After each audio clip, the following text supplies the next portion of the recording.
So I want to say that if the standard view of emotions were correct, we wouldn't be finding these results. And you don't even have to look at neuroscience. You can just look at everyday social life to see evidence for this as well.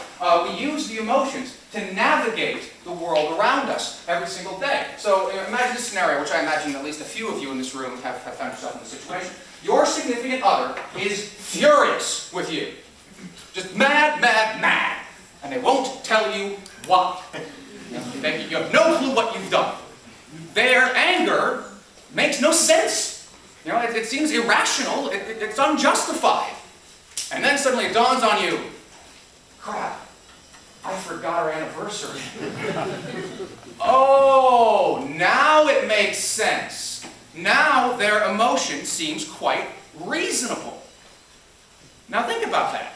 Their emotion seems rationally justified in that context.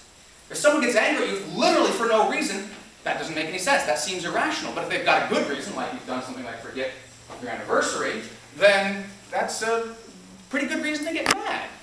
So the upshot of this, I want to say, is that the emotions make sense in some contexts and not in others. And when they don't make sense, we have to use them to try to make things come back into focus and into harmony. That is to say that emotions have a rational structure. Now, some of the people last time, Russell D. Silvestro mentioned that emotions fit in certain contexts and not in others. I want to make a more ambitious thesis here. I want to say they don't just fit. They fit in a very specific way because they have a certain structure. They work with other emotions in certain ways. They respond to certain contexts in certain ways. And if it wasn't for this rational structure of emotions, then we would not be able to make it through our social lives with the relative grace and ease with which we do. If they were just feelings, they're just a feeling. It doesn't really mean anything. It has no real significance. They wouldn't serve us in this capacity. To me, one of the best ways to see this is if we contrast the emotions with something else, namely pain. Pain does not have a rational structure.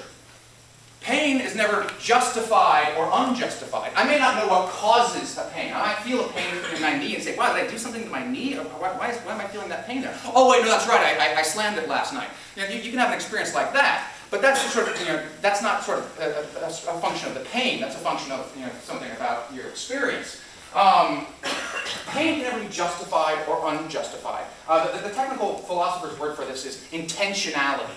Emotions have an intentional structure. Pain does not have an intentional structure. Pain is not about something. It may be caused by something, but it's not about something. But emotions, or at least many of them, are about something, either ourselves, our relationship with other people, or the world around us. So it's with this notion in mind, this idea of the rationality of emotion in the background now, I want to switch gears to the second half of my two goals, which is the aforementioned emotional thought experiment that I hope will demonstrate to all of you that despite you all putting your hands up, you actually do not believe in the afterlife. So, in order for this to work, you guys have to use your more emotional imaginations. If you just sort of sit back and sort of just listen to this, as an abstract fashion, I don't think it's going to work. So, I'm counting on you to be honest with your feelings as I walk you through this. So, sincerely try to put yourself in the shoes of this experiment, as it were, and see how you feel. So, here's the situation. Your best friend has just gotten their dream job. They get to be the first human being to visit a planet outside of our solar system. This is something they've wanted to do their whole life. They've studied, they've trained, they've never wanted to do anything else. They are ecstatic. This is what they are here for. Now, because of the nature of this job, of course, they're going to be so far away, you're never going to see them again. And because of complications about near light speed travel, communication is impossible as well. So you're never going to see them again. You're never going to talk to them again. They are gone forever. Let that sink in for a moment. Now I want to ask you, how do you feel as you watch them launch and take off? What are you feeling in this situation? Now, I'm going to anticipate what I think you're feeling, or at least what I suspect most of you are feeling. I suspect you're feeling some sadness. After all, you really like this person. They're your best friend. You're very close with them. You enjoy their company. You enjoy spending time with them, and you're never going to see them again. So yeah, that definitely makes you sad. But at the same time, you also feel excitement, you know? You love this person. This is what they want to do their whole life. You're glad, you're happy for them that they've managed to achieve this dream of theirs, even though it's going to come at some cost to you. Now, if I'm correct in that assessment so far, I also want you to notice what you don't feel. You don't feel grief.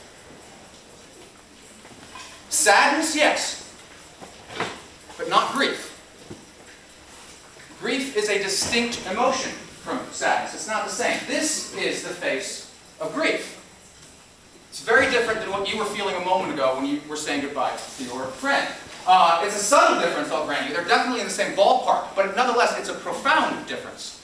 Now, if you doubt this, if you think, no, there's no real difference, sadness and grief, effectively the same thing, you know, I want to go back to the experiment and modify it a little bit. Here's what happens.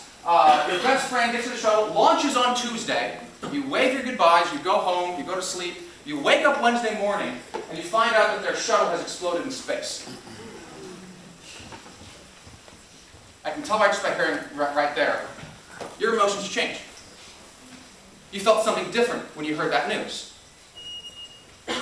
Why? How is that rational? Let's unpack this for a moment. If that groan is endemic of everyone's feelings, what went on? Their relationship to you hasn't changed. Either way, we're never going to see them again. At least not in this life. So why should your emotions change if, the next time you were going to see them in either case would be in heaven? You should feel the exact same thing. If it was just about, well, I miss them in my life, they're not going to be around for me anymore, you should feel precisely the same both prior and after their shuttle explosion. But you don't. You feel sadness before, on Tuesday. This is sadness. On Wednesday, you feel grief. And there's a profound difference between the two. So, if you really believed in heaven, then you would never feel grief, at least never in the context of the death of someone you love. Grief would be an irrational emotion in that context. It wouldn't make any sense at all. If there really is a heaven, then dying is the best thing that can ever happen to anyone. Assuming they're going to heaven and not to hell, of course. But, we'll assume that for the time being. We should rejoice when people die. But we don't. We feel sadness. We feel grief. We don't feel that excitement that we felt for our friend when they got to take off. Nothing even remotely close to it. And that is why you don't believe in heaven. Again, the text is cut off, but what it says is, you don't believe in heaven because you think when people die, that's a tragedy. Not a blessing, not a good thing. And I want to contend that there really is no way of making sense of that feeling if there really is a paradisical eternal afterlife that awaits us once we shuffle loose this mortal coil. Now,